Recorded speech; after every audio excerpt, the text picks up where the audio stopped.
Hello guys, welcome to my YouTube channel. Hello लोगोफोर बराय हरबाय नोंथांमोनखौ आंनि YouTube चेनेलाव। लोगोफोर नोंथांमोननो आं दिनै ओरैबायदि मोजां भिडिअ लाना फैदों। जुदि नोंनि बाजेटआ 10,000 नि गाहायाव अब्ला 10,000 नि गाहायाव अब्ला नोंथांनि थाखाय बेस्ट फना आं नोंथांमोनखौ रिकमेन्ड खालामगोन जे बे फनखौ लानांगौ होननानै।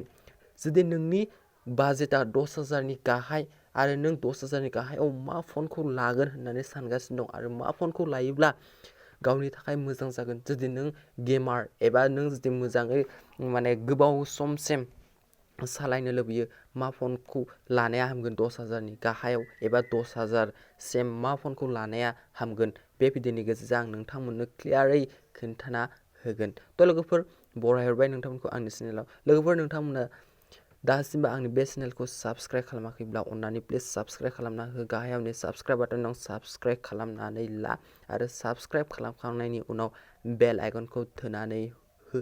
बेल आइकनखौ थुनायनि ओंथियानो जाबाय जेब्लानिया आं नोंथांमोननो टेकनिकेलनि भिडिअ आरो निउस माखासे होगोन अब्ला नोंथांमोना बयनिख्रुइबो गिबिसिन मोननो हागोन। अब्ला लोगोफोर भिडिअखौ जागायनोसै। लोगोफोर बेनि थाखाय नोंथांमोना फ्लिपकार्टआव थां, फ्लिपकार्ट एप्सआव थां।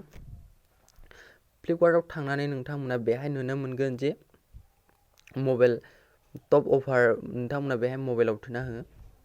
मबाइलाव थुनानै नोंथांमोना बेहाय नुनो मोनगोन बिग दिवाली धामाका अफार माने दिवालीनि अफार होगासिनो दं आरोना।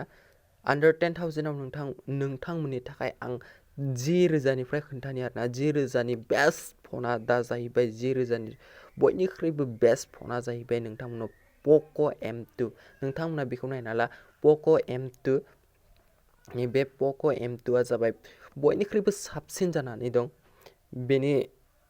बेनि आन्दाराव थांनानै जों नायनोसै पोक' M2 6GB रेम 10,000 नि गाहायाव रावबो ना 6GB रेम होआ। बेलेग कम्पानिफोरा माने सेमसं अप्प' बायदि जेबो कम्पानिफोराना 10,000 सिमाव रावबो 6GB रेम होआ, नाथाय बे पक'आ होदों आरो बेनि रमआ जाहैबाय 64 आरो बेखौ नायनो जों बेनि डिटेल्सै बियो 8GB आरो 128GB जों फैयो आरोना। मोननै ब्रेन्डआव फैयो बियो। ओमफ्राय बेनि डिसप्लेया जाहैबाय 6.59 माने जोबोद गिदिरसै आरोना, जोबोद गिदिर स्क्रिन, गेमनि थाखाय जोबोद गिदिर। आरो बेनि केमेराया मोनब्रै, मोनसेया जाबाय 13 आरो उननिया मोनब्रै जागोन दै। मोनसेया 13 आरो मोनसेया 8 ओमफ्राय मोनसेया 5 ओमफ्राय 2 मेगापिक्सेल। ओमफ्राय फ्रन्टआ जाहैबाय 8 मेगापिक्सेल आरो बेनि बेटारिया जाहैबाय 5,000 mAh बेटारि, 5,000 mAh बेटारि आरो मिडियाटेक बेनि प्रसेसरा जाहैबाय आथिखालनि गोदान आरोना। बे गोदोनि पि नङा दै, बेयो जिसो।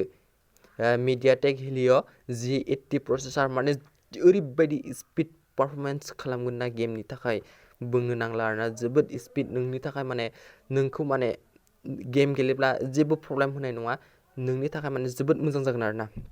मिडियाटेक हेलिय' G80 गोदोनिया मिडियाटेक हेलिय' पि थायोमोन दै, आथिखालनिया G। बे माने जोबोद स्पिड आरोना, जोबोद मोजां पारफरमेन्स खालामगोन प्रसेसरा। आरो नोंथांमोना बेहाय भिडिअखौ 1080p आवबो रेकर्ड खालामनो हागोन, फुल HD। नोंथांमोना बेहाय गेमनि थाखाय माने जोबोद मोजां जागोन आरोना बे मबाइला। आं नोंथांमोननो रिकमेन्ड खालामगोन बे मबाइलखौ ला। नोंथांमोना जुदि 10,000 नि गेजेराव लानो लुबैदोंब्ला बे मबाइला नोंथांमोननि थाखाय जोबोद बेस्ट जागोन होननानै आं सानो। अब्ला लोगोफोर भिडिअआ बेसेनोमोन। नोंथांमोना भिडिअखौ जुदि मोजां नांबाय अब्ला प्लिज लाइक खालाम आरो हाजासे शेयार खालामना हो। अके लोगोफोर, बाय बाय, थेंक्स फर वाचिं।